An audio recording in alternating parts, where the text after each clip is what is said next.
What's going on, guys? It's Danny here, and this is gonna be a high skill rank game commentary. We are watching this game. It's just about to start. 6.84. No sniper, no troll. People don't pick those heroes anymore.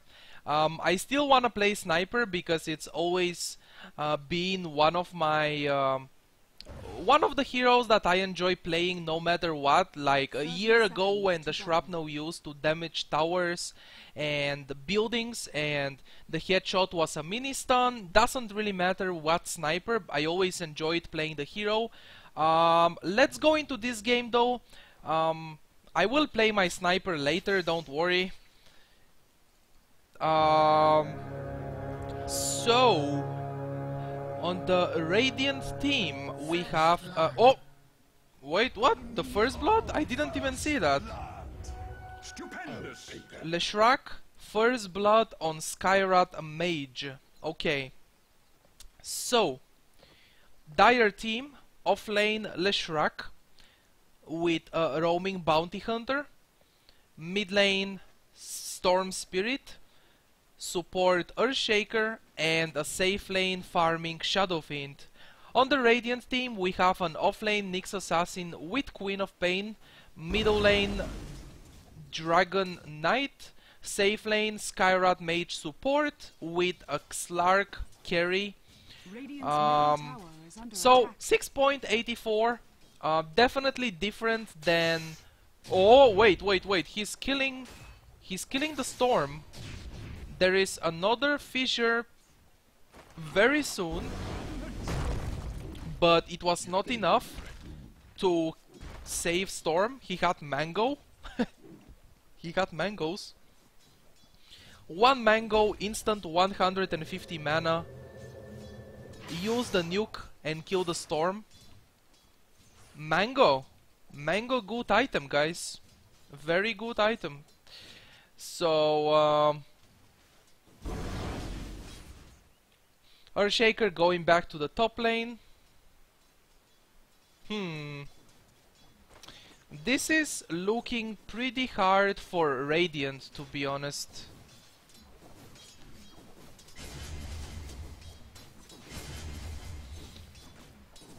Even though, like... Okay. Wait, what? Okay, Shadow, the Skyrat Mage complaining. And this is exactly why I said it's looking pretty hard for the Radiant team. Because Slark is not farming much. The Dire have farming Bounty Hunter. I mean farming Leshrac on the offlane or farming Bounty Hunter, whatever. Basically their offlane is pretty good, their duo lane. On the top lane, the Shadow Fiend is getting some farm. This Nyx Assassin won't do much until he's level 6. On level 6 he can start ganking heroes with Vendetta, but not now. I don't know if someone randomed or what exactly happened, but the Nyx Assassin pick doesn't look very strong to me. Maybe he can go bottom and tri lane and make sure that the Slark gets farm, because Queen of Pain is gonna do fine against Shadow Fiend and Earthshaker. Earthshaker is good for getting early kills with the fissure, but not an excellent lane support that harasses the opponent, right? For example, Skyrat Mage is much better at harassing the opponent than Earthshaker, because he has the Arcane Bolt, he's a ranged hero, so he can auto-attack a lot. He has the slow and the silence even later on. So now he's gonna go and harass the Storm Spirit a bit. He's probably giving up on the bottom lane, kinda. It's important that Slark is not giving up on the lane. Now he's gonna get stunned and he can bounce away from this. And he's gonna be just fine. He purchased an early magic wand, which is pretty good. It's definitely gonna give him some survivability. against the Leshrac. Bounty Hunter roaming around, getting the invisibility rune. Storm Spirit casts a bottle and he will be the one getting Invis rune actually. Earthshaker going back to base.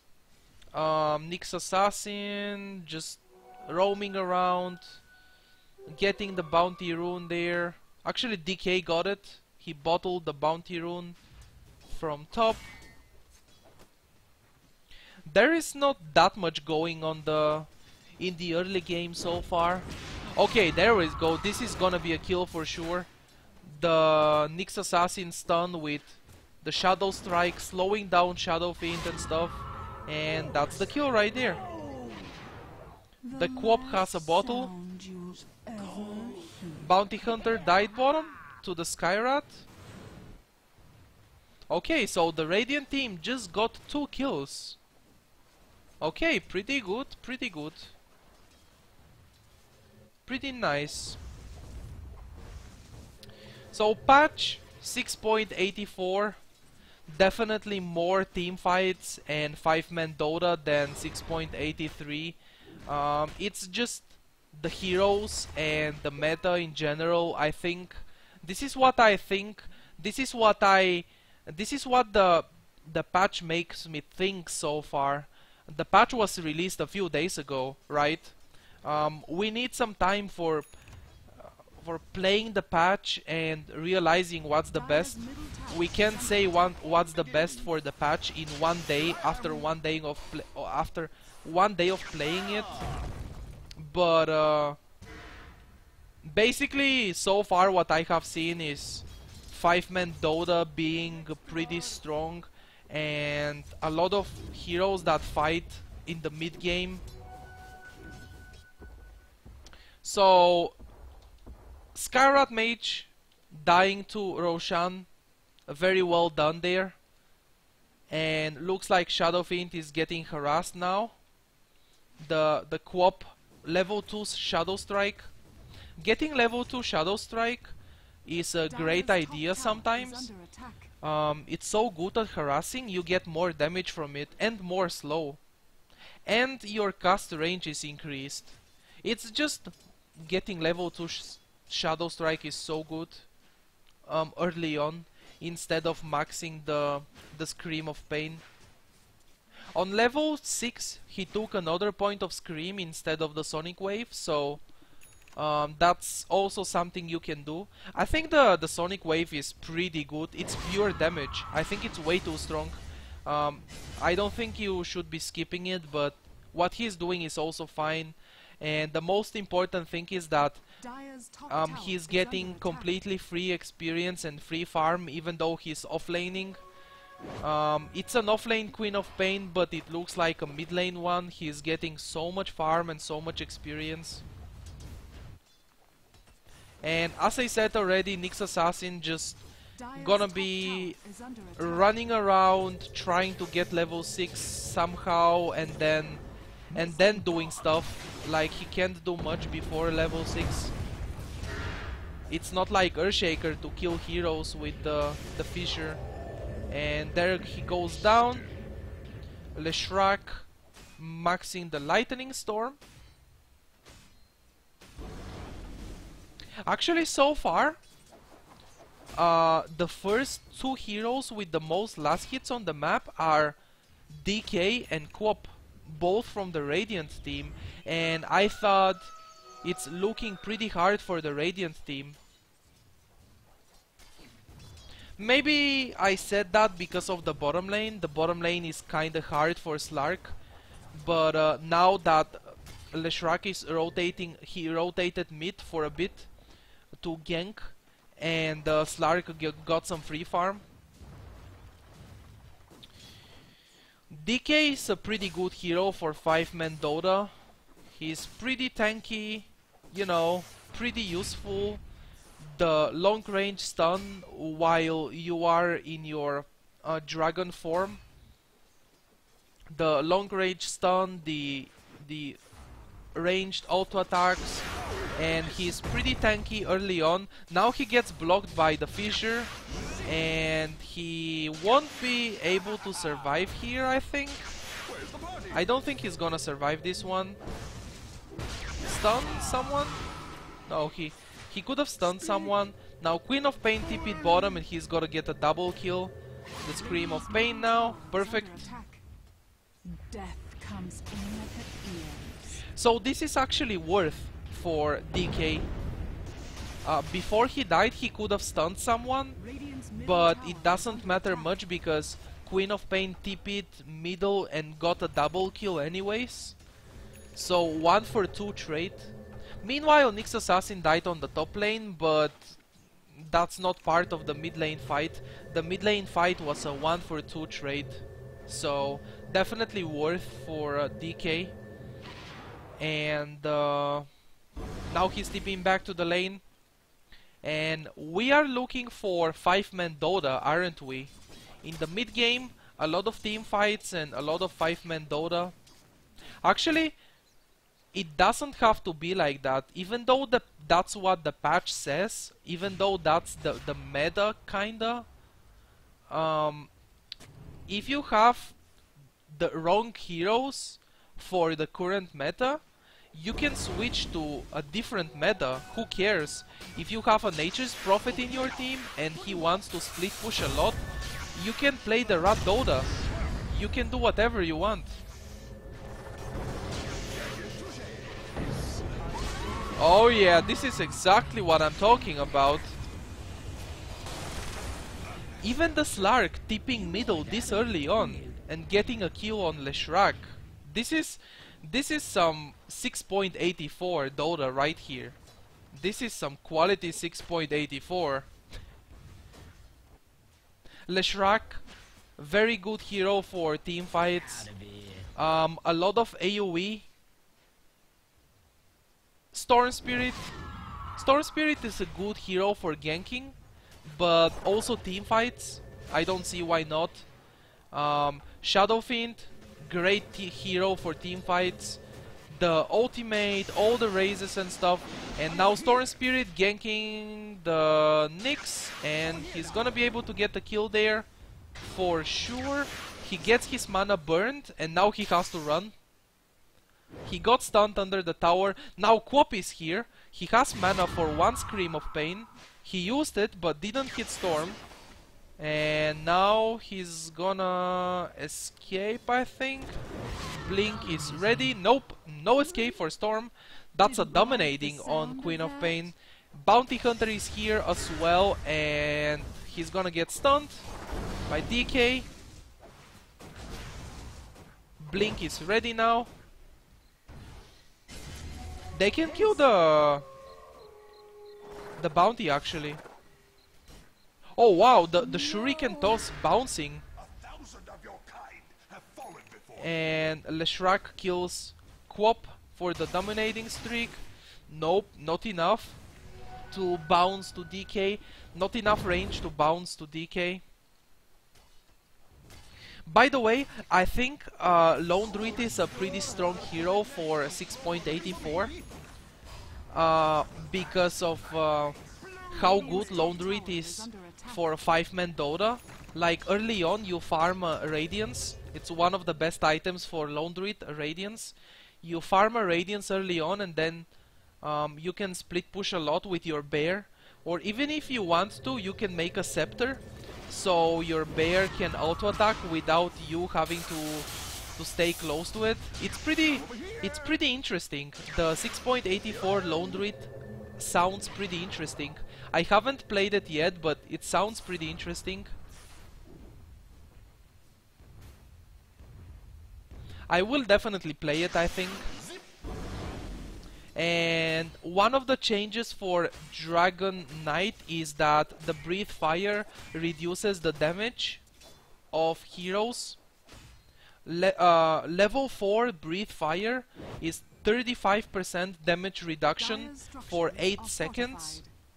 So reducing, imagine that you hit Breathe Fire on 3 heroes in a team fight, and doing that is not hard because Breathe Fire is just a lot of range, and you reduce the damage of 3 heroes in a team fight by 35%. It's a lot. Dragon Knight is definitely much better than 6.83. In 6.84, Dragon Knight is pretty good. He gets ganked on the mid lane now. This is not the first time actually. He's 2 to 4 to 2. He's been dying quite a lot, but Dragon Knight is still Dragon Knight. He is pretty tanky as a hero. Just Power Threads and Bracer, to be honest, is so much tankiness. And now they focus the Storm Spirit. I told you that Nyx Assassin is gonna be able to do a lot when he hits level 6. So that's just happened. Stun on Storm, and they immediately get a kill on Storm. And the Radiant team is pretty good at ganking, to be honest. The Radiant team gank potential is actually excellent. They have a Slark with Shadowblade. Shadowblade Slark is known like the support hunter, you know. You just go around and kill supports. In this game he can kill the Earthshaker very easily. Queen of Pain is good ganking hero with all the nukes she has and the surprise blink. She blinks on you from out of nowhere. Quob blinks on you. Nyx Assassin with the Vendetta as well is pretty strong. So Radiant team is very good at ganking. They have 2 invisible heroes, Slark with Shadowblade and Nyx Assassin with Vendetta. So maybe what the Dire team can do in this game is go as 5-man Dota and buy detection. Detection is extremely important here. It's very important to not let Slark gank your team much. Bounty Hunter has a Midas at this point. He went for a Midas. Bounty Hunter is doing very well in the early game so far, and he decided to get a Midas. And now this is another team fight. This is exactly what I was saying. 5-man Dota from the Dire team. But Radiant's 5-man Dota is pretty good as well. Nyx Assassin and Slark are not only good for ganking heroes, they are also good for fighting. And Queen of Pain with her ultimate, a very good team fight hero. As I already mentioned, DK is a very good team fighting hero. He is pretty tanky, and he has he's pretty tanky basically. I don't know what I wanted to say there. He has, and then I forgot what I wanted to say. Oh yeah, look at Leshrac. He's going for that item. Leshrac is going for this item, the Glimmer Cape. This item is very good on Leshrac. Make yourself invisible for 4 seconds and you just run around and stuff. And the Glimmer Cape also gives you magic resistance, 20% spell resistance, and when you use it on someone, he gets the invisibility plus the 60% magic resistance. So it's actually very good for Leshrac, because with Leshrac you wanna be in the middle of the fight. You wanna be in a melee range. You wanna be next to heroes so you can damage them with Pulse Nova and Edict.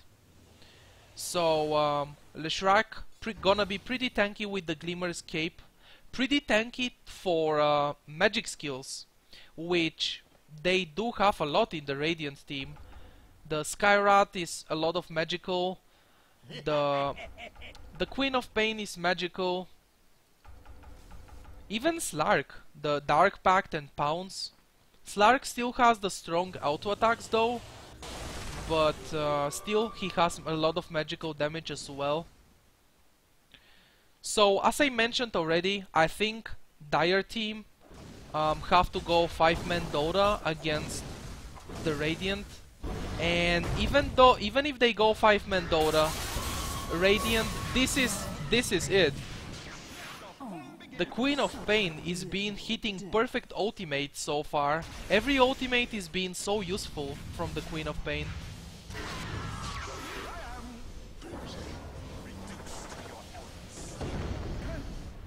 Oh, 2 for 2 trade so far. Slark is going back to base, so he won't be able to join the fight. Shadow Fiend though, Shadow Fiend coming out of nowhere. He was the safe lane farmer and he has 166 last hits. He's been farming the whole time so far. He has a Helm of the Dominator. I am not sure if he is making a BKB here or he wants to finish the Sanjin Yasha. I think BKB is great for him to have in this game. Definitely think BKB is great. Yes, he's going for a BKB. He just purchased the Mithril Hammer and another ultimate by Quop.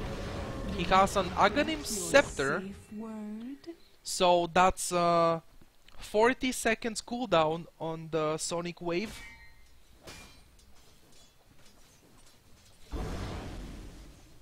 Bounty Hunter gets Vladimir's Earthshaker with Tranquil Boots, Soul Ring. Gonna be saving gold for a Blink. Leshrac, Glimmer's Cape is ready. Urn of Shadows, Bottle, Arcane Boots. Shadow Fiend going for that BKB, and Storm. Storm is probably struggling the most from the Dire team. Sorry, Storm is probably struggling the most from the Dire team. He has one Oblivion Staff, and we can see he's going for Orchid, but it's not gonna be anytime soon. At this point, you already wanna have the Orchid on your Storm.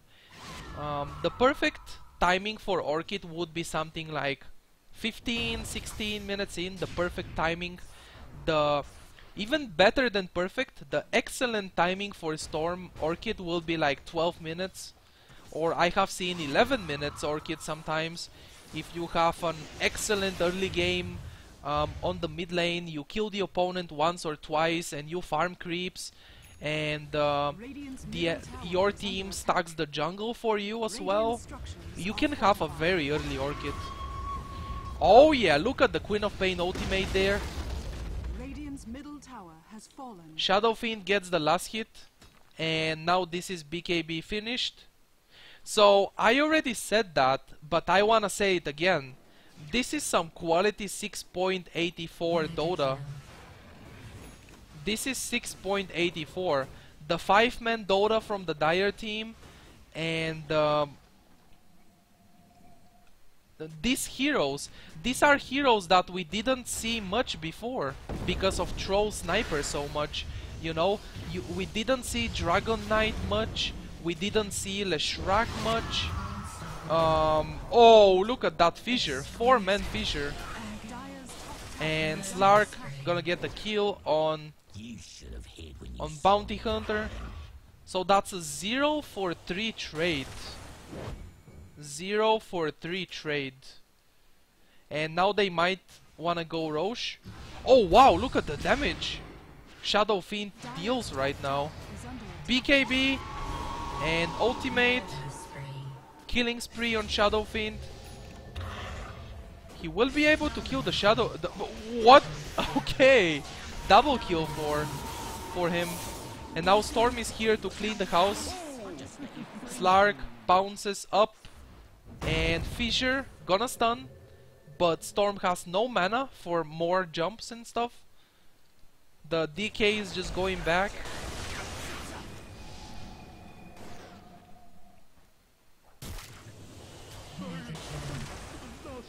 Oh yeah, the Silver Edge. The Silver Edge, man. Oh yeah, Blink Dagger is ready on Earthshaker. 23 minutes into the game, we have 24 to 19 kills. And you cannot say what team is going to win the game Dire's yet. top tower is under attack. Even though the Dire team have like 3000 gold advantage, we cannot say who is gonna win yet. Dire's top tower has fallen. The game is pretty even right now. And remember that in 6.84 the comeback mechanics are nerfed. He's gonna get the haste rune. Yes, he is gonna get the haste rune. And he pops up the spiked carapace. And Queen of Pain gonna get chain stunned here and killed. Shadow Fiend, welcome to the fight, Shadow Fiend. Slark with a basher now. Okay, Slark looking pretty strong.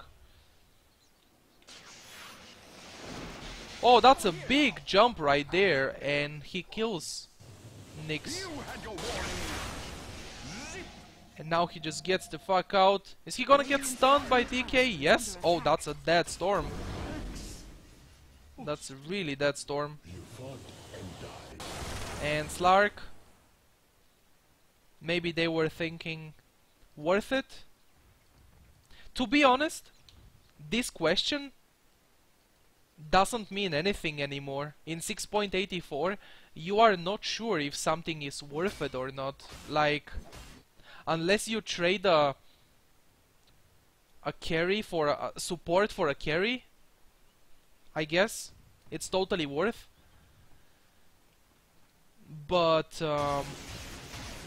in 6.84 the comeback mechanics are nerfed, right? So people that make comebacks before just by having a sniper in your team, Sniper wins the game early on really hard because he wins the mid lane with shrapnels really hard, and then he wins the game.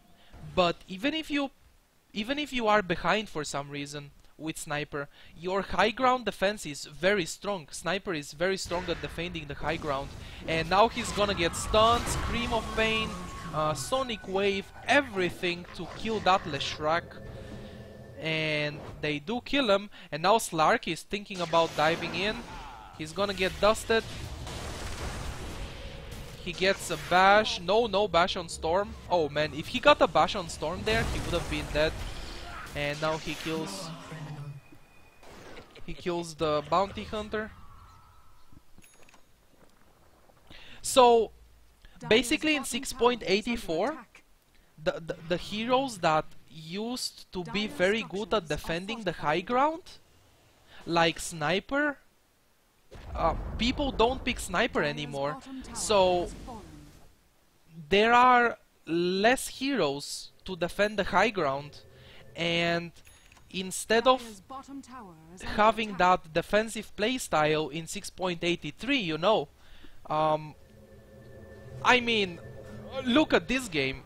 28 to 22 at 27 minutes into the game, and that's happening in almost every single game. Almost every game. The games I played so far on 6.84, they always were like this one. So many kills this early on, you know? It's definitely not like 6.83. In 6.84 there is a lot more action and a lot more team fights and 5-man Dota and stuff. It's great.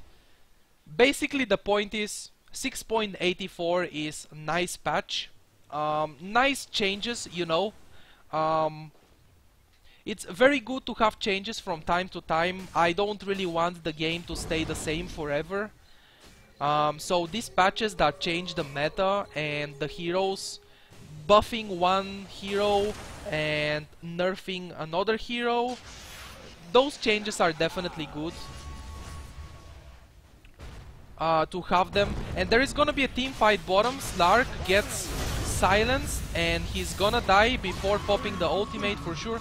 Queen of Pain again, another amazing ultimate, and that's 4 heroes dead so far.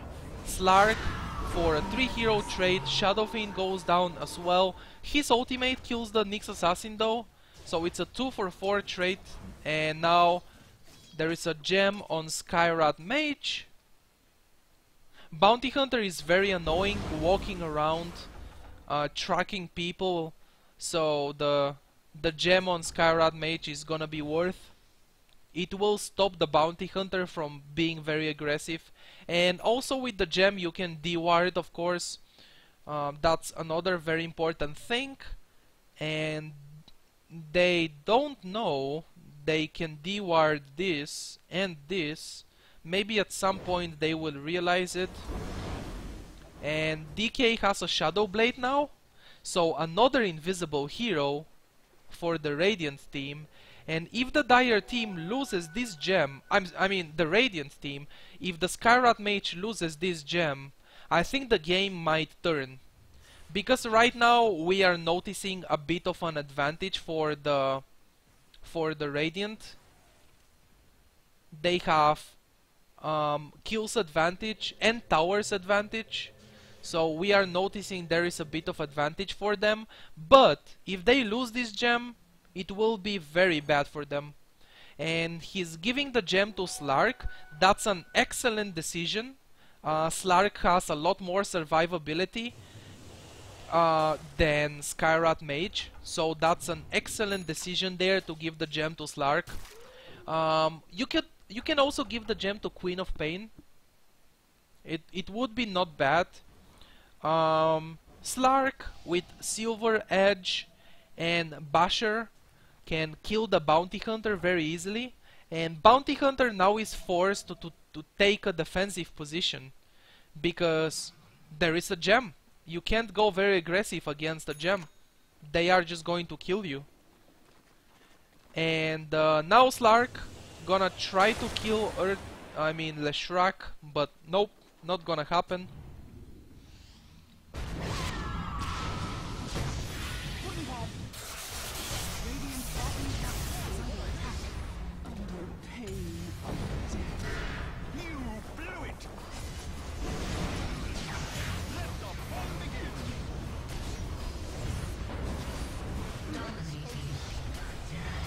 Oh wow! Jesus Christ! 1 for 3 trade.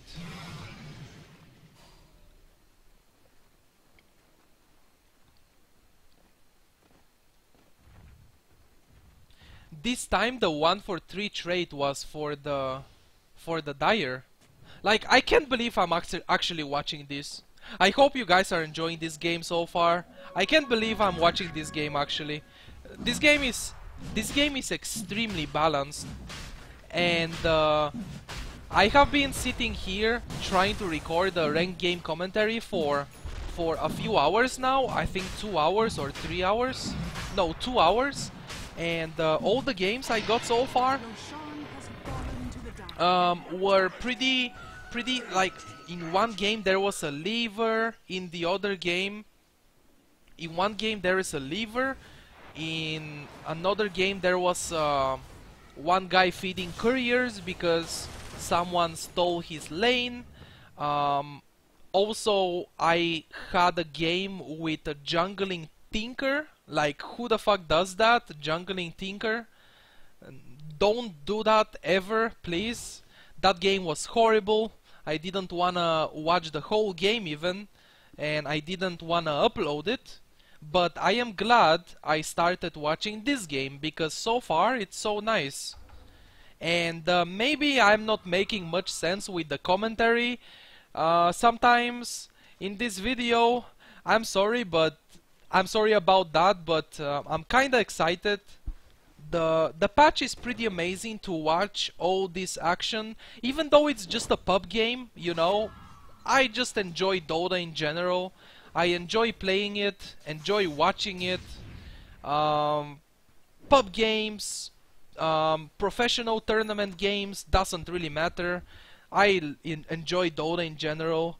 And talking about, by the way, talking about professional tournament games, the International is coming in a few months.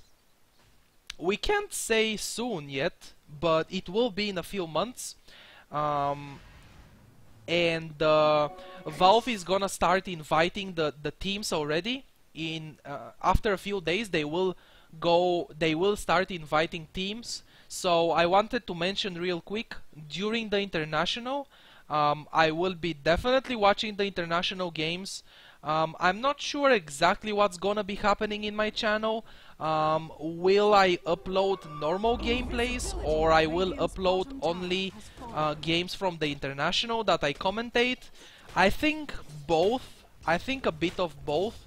Um, for those of you who have been here last year, the International 4, you guys know that last year what I did was a player perspective video commentary. Like, I just watch the player perspective of one player and then I commentate on what he's doing.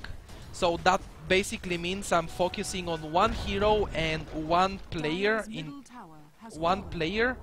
but I might do the same this year, since that's something unique.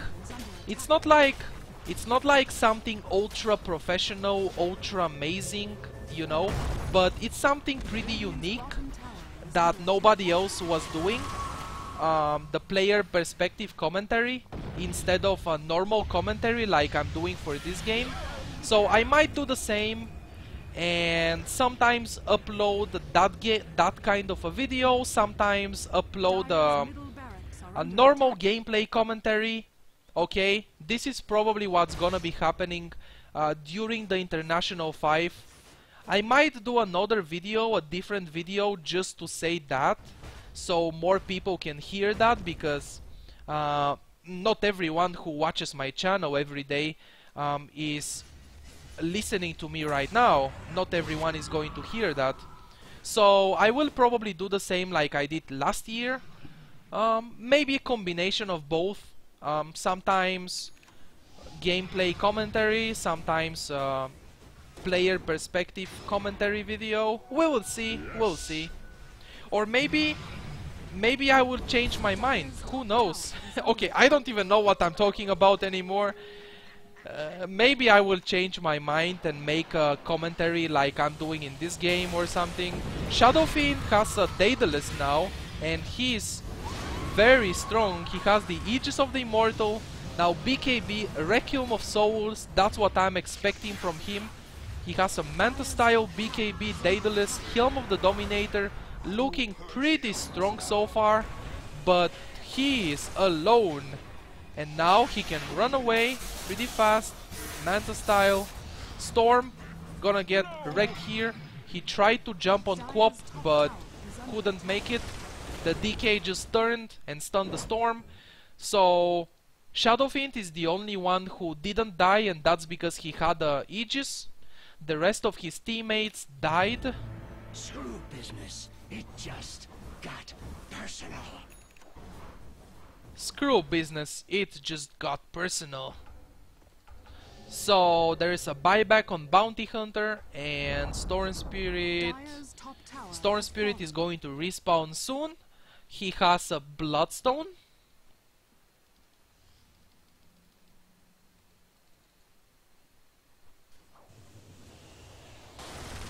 Solar Crest. This is pretty nice one, I feel. This is pretty good. You get mana regeneration, you get evasion, and 10 armor.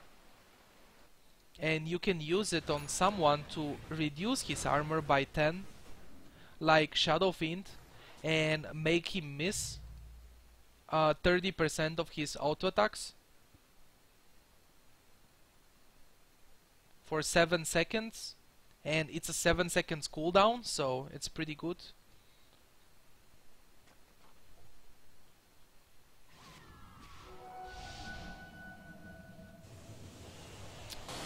Skyrat Mage with the no talismans. Oh man.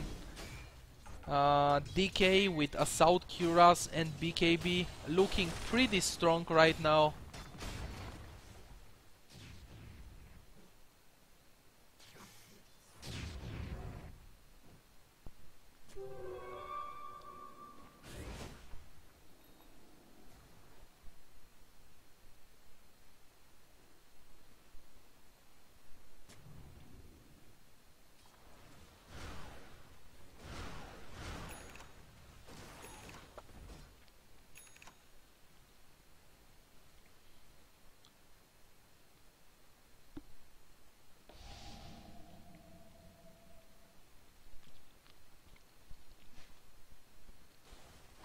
Oh no, Leshrak.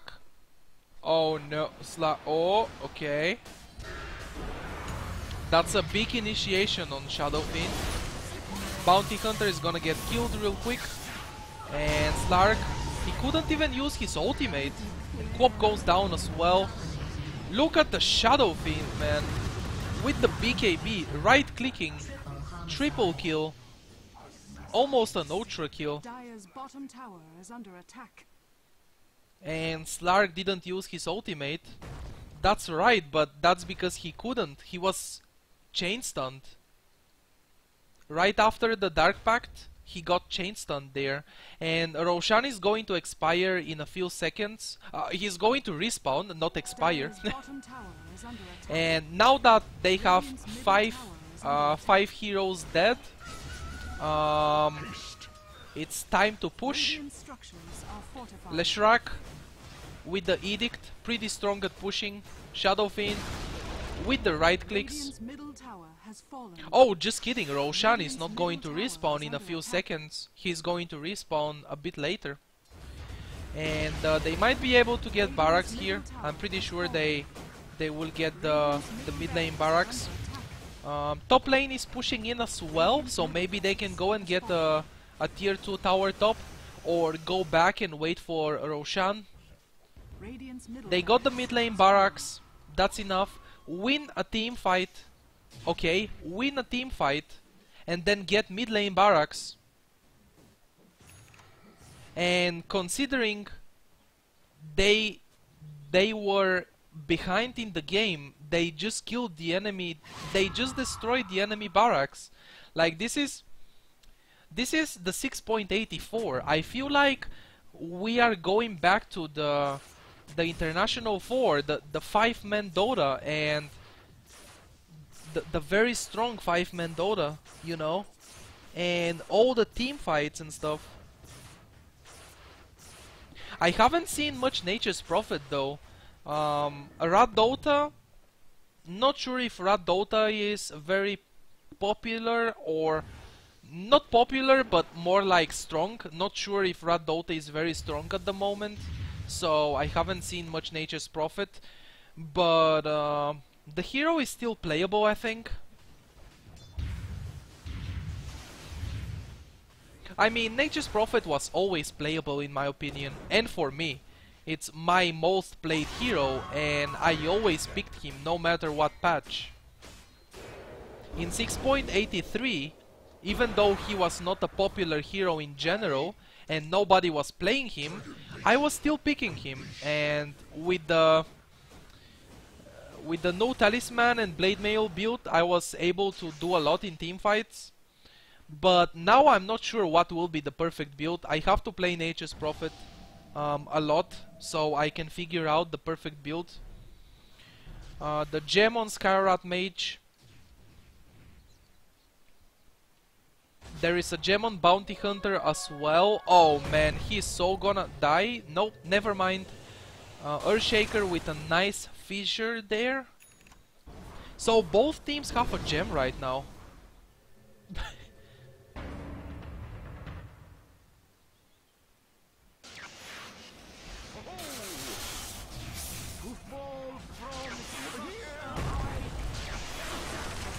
Oh no! BKB Shadow Fiend. BKB, Satanic, right click for lifesteal. Oh yeah, he's doing it. Perfect. That was excellent. This Shadow Fiend is a player. This Shadow Fiend is actually a player, man. They focused him so hard, and he popped the BKB, Manta, and Satanic, and then right-clicked to get his HP up from the lifesteal you get from Satanic. It's a 200% lifesteal when you pop the Satanic for 4 seconds. 200% lifesteal for 4 seconds. You get 1 crit from Daedalus and you are full HP.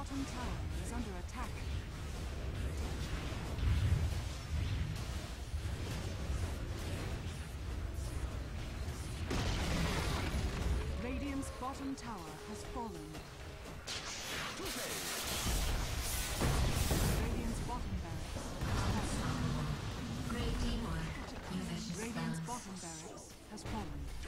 412 last hits at 44 minutes Dire's into the top game. tower is under attack. This guy is actually insane. 400 last hits at 40 minutes as a Shadow Fiend. This guy is actually insane. And after him, it's followed by Radiant's 3 middle Radiant tower is under heroes. attack. And this is when the comeback mechanics are nerfed, and it's not that easy to come back from this, because in 6.84, in 6.83, basically what happened is that, let's say the Radiant team have a gold advantage of this 10,000. Roshan has One fallen to the team dark. wipe, one team wipe, the Dire team wiping the Radiant, and this is what the gold graph does. Bam! 8k advantage, 8k gold from one fight. This is what was happening in 6.83.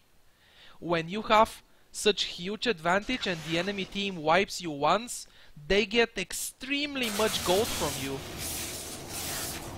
They get so much gold from you. Dominating. Great teamwork. You vicious thugs. But now the comeback mechanics are nerfed, and even if the if now that they have a 20,000 gold advantage, if the Radiant team wipes the Dire team, I think they will get like 5k gold, 5k, 5,000 gold from it, I think. Probably not more than that. And Shadow Fiend died here. He has a butterfly. There is a Aegis on Bounty Hunter.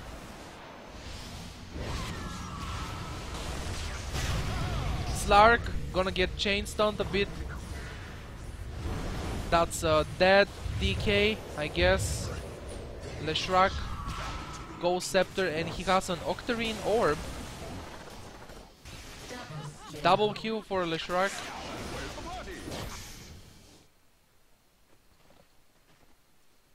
So yeah, game is basically over. This is another team wipe. Even though Shadow Fiend dies, it doesn't matter. Game is pretty over right now. 42 to 41 kills. Murder spree. And by the way, in 6.84, the barracks give you more gold when you destroy them, right? So now, when you destroy the enemy's barracks, you get more gold from it, because they increased it in 6.84. You get more gold from it, and the comeback mechanics are nerfed. So you get so much advantage, and it's so hard for the enemy to come back, because no comeback mechanics, they are nerfed, and you get so much gold from the barracks. So basically, yeah, comebacks are pretty hard now in 6.84. Comebacks are harder than in 6.83. Comebacks are a lot harder now. So that's it for this video. If you guys enjoyed the game and the video, don't forget to leave a like on the video. It helps out a lot. If you are new to my channel, feel free to subscribe. Thank you for watching, and I see you in the next video. Good luck and have fun playing Dota.